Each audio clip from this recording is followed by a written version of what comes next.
And I don't think either of those two would have been able to cope. They'd been anywhere else. And that was the only good thing that happened, was that they were there.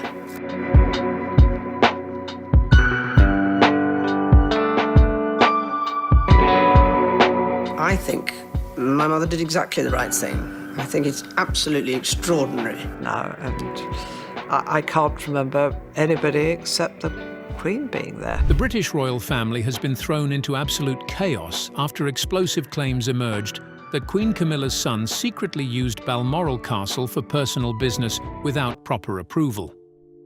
What began as a quiet commercial arrangement inside one of the monarchy's most sacred estates quickly spiraled into a bitter legal war when Princess Anne reportedly stepped in with fury and demanded accountability.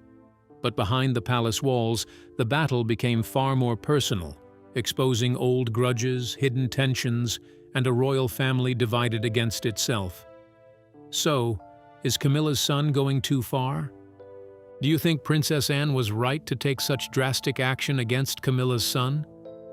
Let us know your thoughts in the comments below. To help us create more videos and uncover the latest royal drama, please subscribe. Tom Parker Bowles' Royal Access Scandal. Before the sun had even begun to rise over the Scottish hills, something deeply unusual was already happening behind the guarded gates of Balmoral Castle. Long before the royal staff started their morning routines, large trucks rolled silently through the darkness toward one of the most protected and private royal estates in Britain. Catering vans followed closely behind them. Heavy lighting equipment was unloaded with urgency. Production crews carrying cameras and sound gear moved quickly across the grounds as if they had done this many times before. Nobody stopped them. The workers had no reason to believe anything was wrong. Every single person there had been told the same story.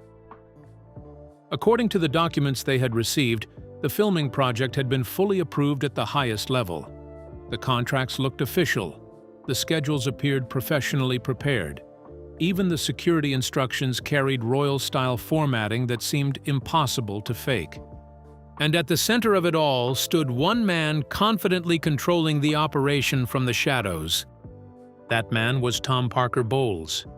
Using his connection to Queen Camilla, Tom reportedly convinced production companies that he possessed private authority to open royal doors that were normally sealed shut to outsiders.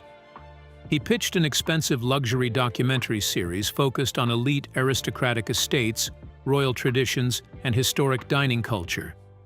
But the true selling point was never the food. It was never the travel. It was Balmoral. The moment investors heard that filming inside Balmoral Castle could become a reality, the entire project exploded with interest.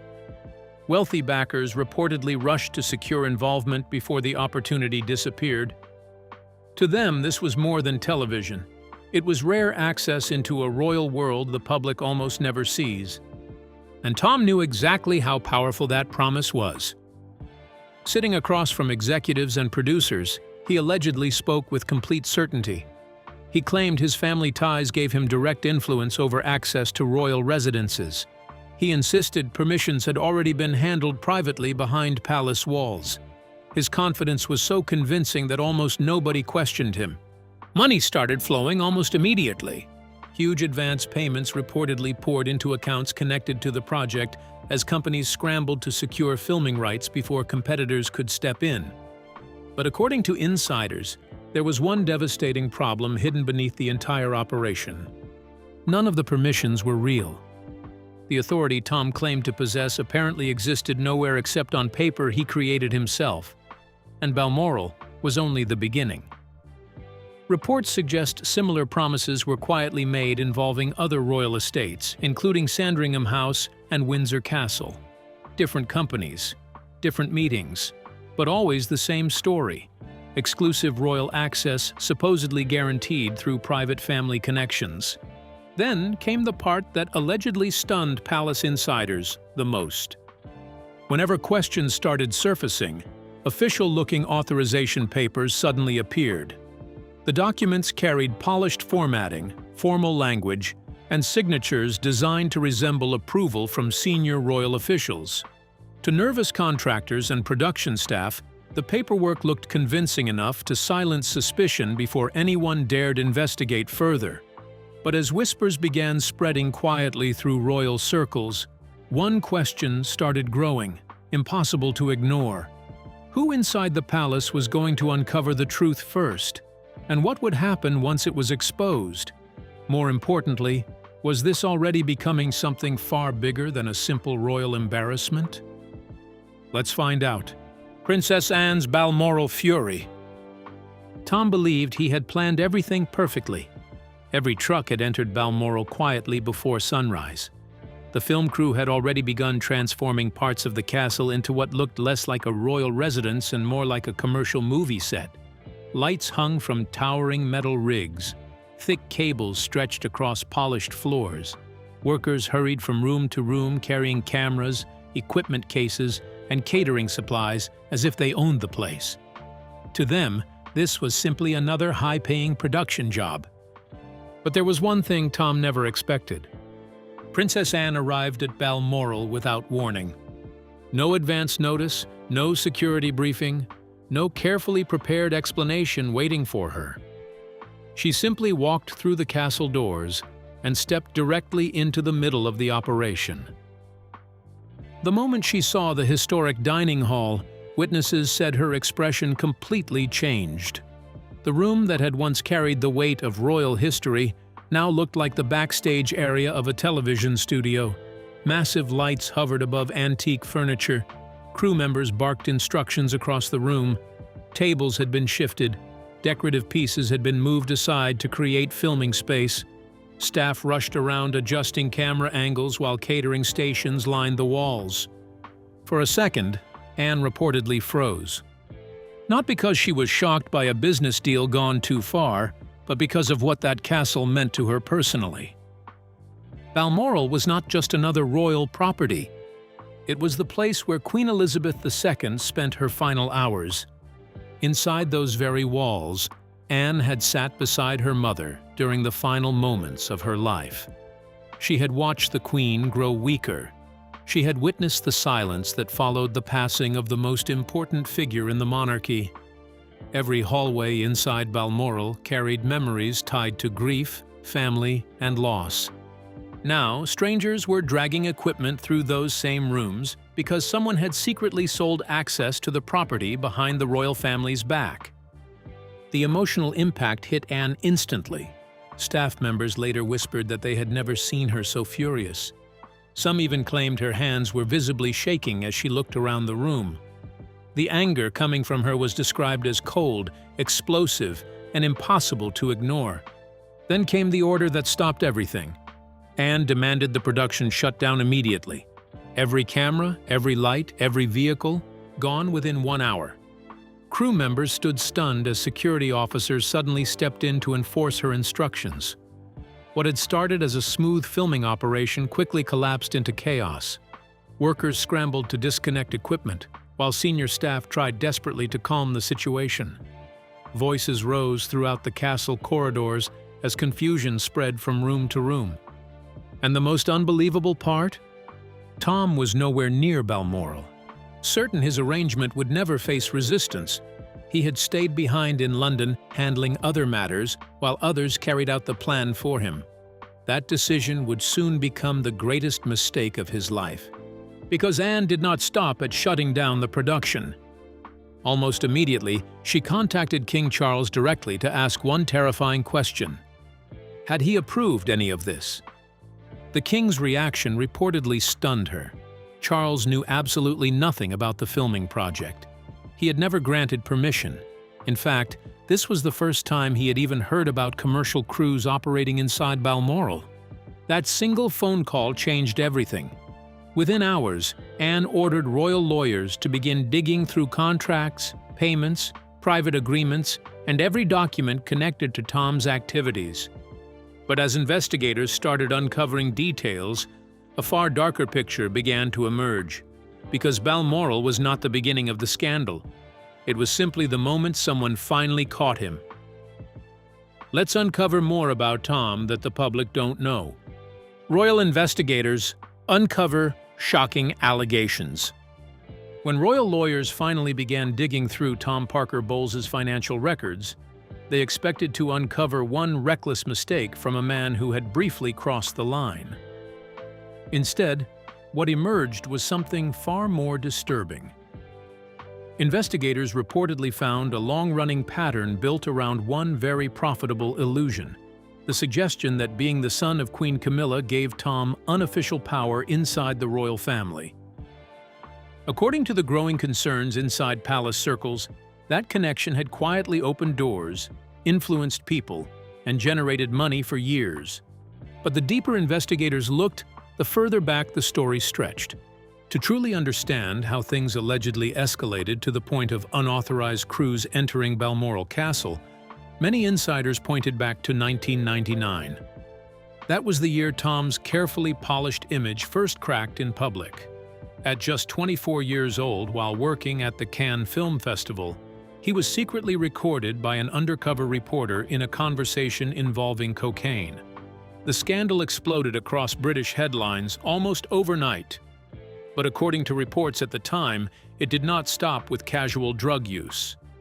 Investigators allegedly uncovered claims that during his years at Oxford, Tom had regularly obtained cocaine, ecstasy, and cannabis from dealers and supplied them within his social circle. The scandal reportedly devastated the royal household behind closed doors. Camilla was said to be heartbroken, while King Charles III, then Prince Charles, privately confronted Tom and immediately restricted his contact with a teenage Prince William.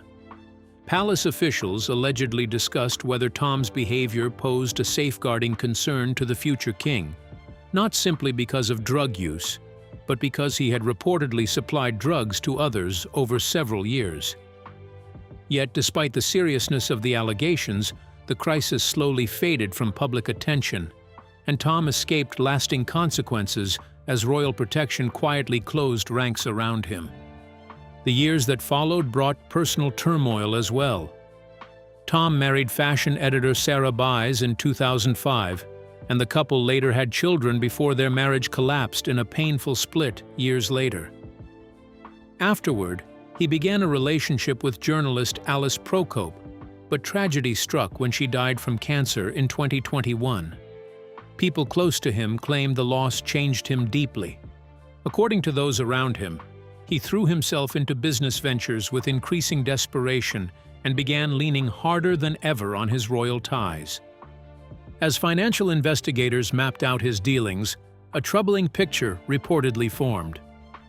Restaurant owners allegedly felt pressured into offering favors and free meals because refusing the Queen Consort's son seemed risky. Sponsors reportedly paid enormous amounts less for Tom's professional influence and more for the royal access his surname implied. Publishers buying his cookbooks were not simply investing in a food writer, they were buying proximity to the monarchy itself. Investigators also reportedly discovered royal letterheads and palace-style communication channels being used in personal business matters, creating the impression of official backing where none existed. Marketing materials filled with photographs of Camilla and appearances at royal events allegedly strengthened that illusion even more. And as anger inside the palace continued building, another powerful figure within the royal family was quietly reaching a breaking point. Because once Prince William learned how deep this situation truly went, what would his reaction be? And had he already been watching Tom far longer than anyone realized? Keep watching to find out. Prince William's Sandringham ultimatum. By the time Christmas plans for the royal family were quietly being discussed behind palace walls, tension had already reached dangerous levels. According to insiders, Prince William had privately made one thing absolutely clear. If Tom Parker Bowles was going to attend the family gathering at Sandringham House, then William would seriously reconsider showing up. This was not some sudden disagreement created by the Balmoral scandal alone. The distrust between William and Tom reportedly stretched back decades. Long before William became the future king, carrying enormous responsibility on his shoulders, palace officials had already raised concerns about Tom's behavior. Back in the mid-1990s, quiet conversations were allegedly taking place inside royal offices about whether Tom's lifestyle and connections could someday become a serious threat to the monarchy's reputation. William was still young when those warnings first reached him, but according to reports, he never forgot them. For years, the issue remained buried beneath royal silence. No public fights, no dramatic statements, just tension hidden carefully behind polite smiles and formal appearances. Yet underneath that calm surface, William reportedly carried deep suspicion toward the man connected so closely to Queen Camilla. So when investigators finally uncovered the full scale of the alleged Balmoral operation, William's reaction was not disbelief. It was anger sharpened by years of buried frustration. Insiders claim he immediately pushed for decisive action behind closed doors. There were reportedly intense conversations urging King Charles III not to interfere with the growing legal investigation and to allow Princess Anne to continue without palace protection shielding Tom from consequences. And as investigators dug deeper, the situation reportedly became far worse than anyone first imagined. This was no longer being described as one reckless mistake or a single moment of poor judgment. Evidence allegedly pointed towards something much more calculated. Years of using royal connections, family access, and palace silence to build influence and make promises that should never have been possible in the first place. Even more troubling was the growing belief that people around the family had ignored warning signs for years simply to avoid public embarrassment. The deeper the investigation went, the darker the picture became. Then the information finally reached Camilla. And according to palace insiders, everything changed the moment she understood how serious the situation truly was. She did not stay quiet. She did not wait for events to unfold naturally. Instead, she reportedly moved quickly behind the scenes, making urgent calls and trying desperately to contain the damage before the scandal destroyed everything around her. But the harder she fought to protect her son, the more explosive the conflict inside the royal family reportedly became. What shocking move did she make next that allegedly pushed the monarchy closer to internal collapse than ever before? Stay glued to your screen. Camilla's desperate fight and its cost. The moment Camilla finally understood how serious the situation had become, panic inside the palace turned into open warfare. What frightened her most was not simply what Tom had done at Balmoral, but the realization that Princess Anne had absolutely no intention of burying the scandal quietly behind palace walls. Anne wanted answers, accountability, and if necessary, a public courtroom battle that could expose everything. Camilla immediately moved into defense mode. Her first step was going straight to King Charles. She argued that dragging Tom through legal proceedings would create a devastating media disaster for the monarchy. According to her, the headlines, public outrage, and endless royal controversy would damage the crown far more than the original scheme itself. But Anne reportedly saw right through the argument almost instantly. To her, this was not about protecting the monarchy. This was a mother desperately trying to use royal status as armor for her son. And that realization changed the tone of everything. The confrontation between Princess Anne and Queen Camilla quickly exploded far beyond the quiet royal disagreements, usually hidden behind polite smiles and carefully scripted public appearances. Palace staff later whispered about raised voices echoing through private rooms, something almost unheard of among senior royals. Anne refused to back down, believing nobody should escape accountability for abusing royal trust simply because his mother happened to be queen consort. Camilla, however, pushed back just as fiercely. She reportedly believed protecting the monarchy's image and preserving family unity mattered more than exposing another damaging scandal. When direct arguments with Anne failed, reports claimed Camilla privately contacted members of the royal legal team, attempting to pressure them into shutting the investigation down completely. That move allegedly created even deeper chaos inside palace walls. Lawyers suddenly found themselves trapped between two powerful royal figures, uncertain whether Camilla even had the authority to interfere with instructions tied directly to Anne. In the end, the legal team reportedly continued the investigation, believing their duty was to protect the crown itself rather than individual family members. But the tension only grew worse.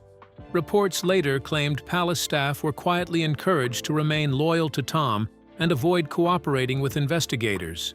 Instead, several longtime employees allegedly approached Anne directly and revealed private conversations taking place behind closed doors, strengthening her position instead of weakening it. Then came the legal counterattack. Camilla reportedly financed Tom's defense herself, hiring aggressive lawyers prepared to turn the case into a personal war. Rather than simply defending Tom, the strategy allegedly shifted toward attacking Anne's character, portraying her as bitter and driven by decades of resentment. For many royal insiders, those accusations reopened wounds stretching back to the early 1970s, involving Anne, Camilla, and Andrew Parker Bowles. Emotional scars many believed had never truly healed. Now, for the first time in years, all those hidden tensions were colliding in public view. Anne was no longer just defending a castle or protecting royal property. She was standing her ground in a battle fueled by history, humiliation, loyalty, and power. And as every private attempt to stop her failed, the fight moved toward something far more dangerous for the monarchy itself. But once the courtroom doors finally opened, what shocking secrets hiding beneath the monarchy's polished image were about to come crashing into public view? Let's unravel every detail. Royal legal war over Tom Parker Bowles. What began as a simple investigation into suspicious documents and questionable business deals quickly exploded into one of the most uncomfortable legal battles the monarchy had faced in years. Behind the palace walls, panic started spreading because this was no longer just about forged paperwork or unauthorized access to Balmoral Castle. It was becoming a direct threat to the royal system itself. The deeper the case moved into private courtrooms, the messier everything became. Lawyers were no longer arguing only about fraud. They were now fighting over royal power, private ownership, and constitutional confusion that Britain had never properly tested before. At the center of the storm stood one dangerous question nobody wanted to answer publicly. Who actually had the legal right to bring charges over activities tied to Balmoral Castle? That question mattered because Balmoral is not controlled like ordinary royal property. Unlike the Crown Estate, Balmoral personally belongs to King Charles. Tom Parker Bowles' legal team immediately grabbed onto that detail like a lifeline. Their argument was simple but powerful. If Balmoral belonged privately to the king, then only the king himself could truly authorize any serious prosecution connected to it. And that was where everything became even more explosive. King Charles refused to fully back Princess Anne, but he also refused to openly defend Tom. He stayed trapped in the middle, pulled between Anne's determination for accountability and Camilla's desperate effort to protect her son from public ruin. But that silence came with consequences. Every moment Charles avoided taking a clear side gave Tom's defense more room to fight back. Anne's legal team pushed aggressively against that argument. They insisted this was not some protected royal misunderstanding hidden behind palace tradition. According to them, the case involved clear fraud, fake agreements, forged signatures, and money collected under false promises. In their eyes, royal ownership did not erase criminal behavior. A private castle could not become a legal shield. Still, the defense kept attacking from every direction possible.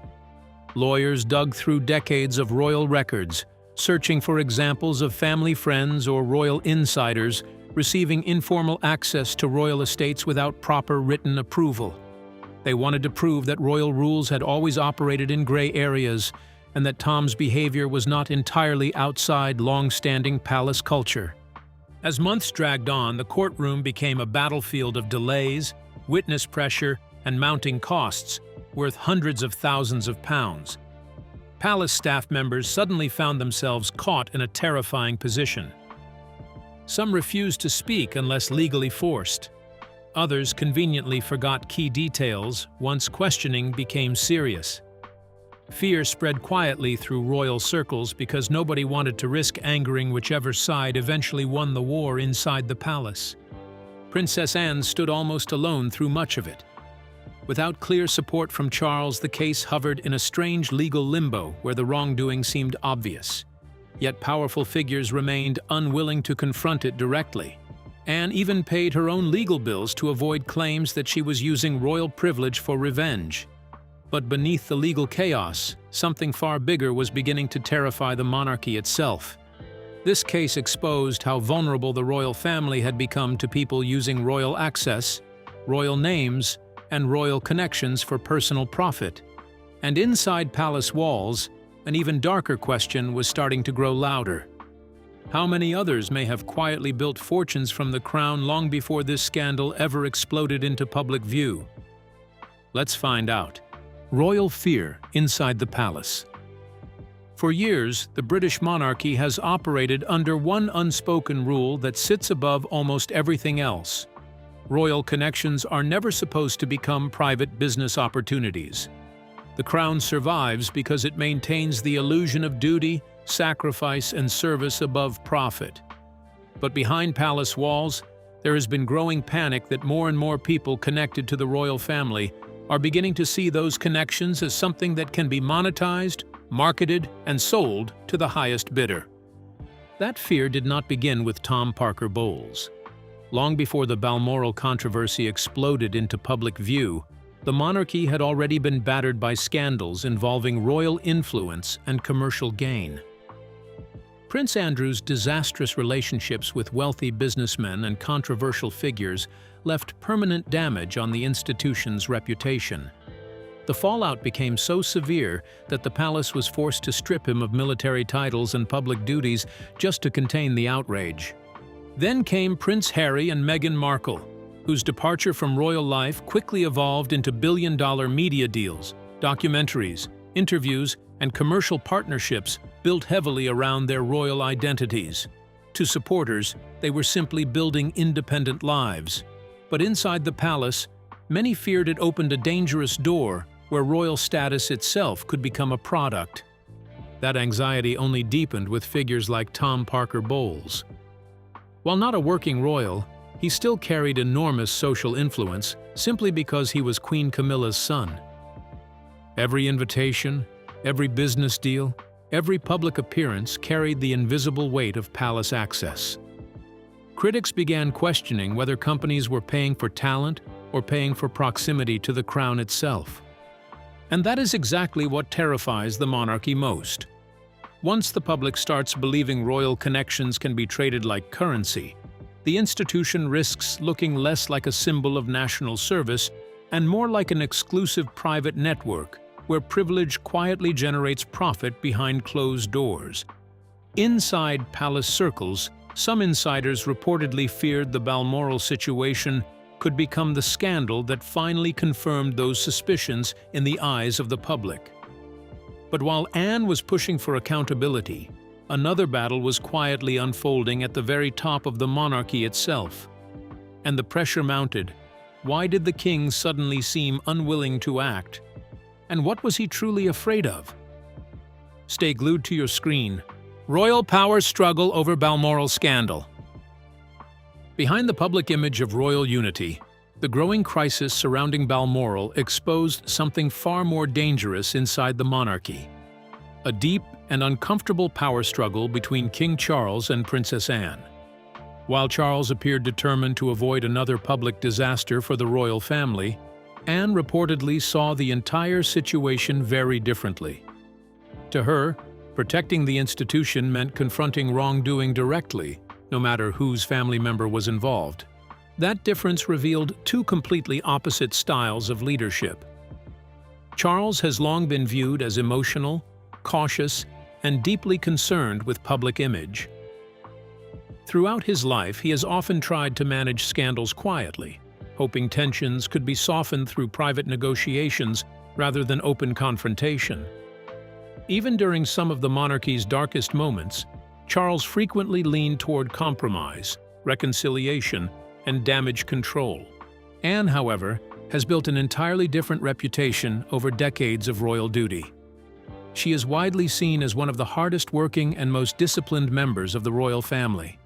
Unlike Charles, Anne has never appeared interested in emotional diplomacy or public softness when it comes to royal responsibility. For her, duty comes first, personal feelings second. Palace insiders have often described her as someone who believes the monarchy survives only when rules are enforced equally and firmly. That is why the Balmoral controversy became so explosive. While Charles reportedly hesitated, worried about the damage a legal battle could cause to the crown and to Camilla personally, Anne pushed forward with cold determination. She allegedly believed that failing to act would send a catastrophic message that royal connections place certain people above accountability. The tension between them was not simply about Tom Parker Bowles. It reflected a much larger debate over what kind of monarchy should survive in the modern era. One led through caution and protection, or one willing to enforce discipline even when it tears the family apart. So, what do you think about Princess Anne's decisive action? Is she going too far, or has she crossed the line? We would love to hear your thoughts in the comments below. Don't forget to like and subscribe.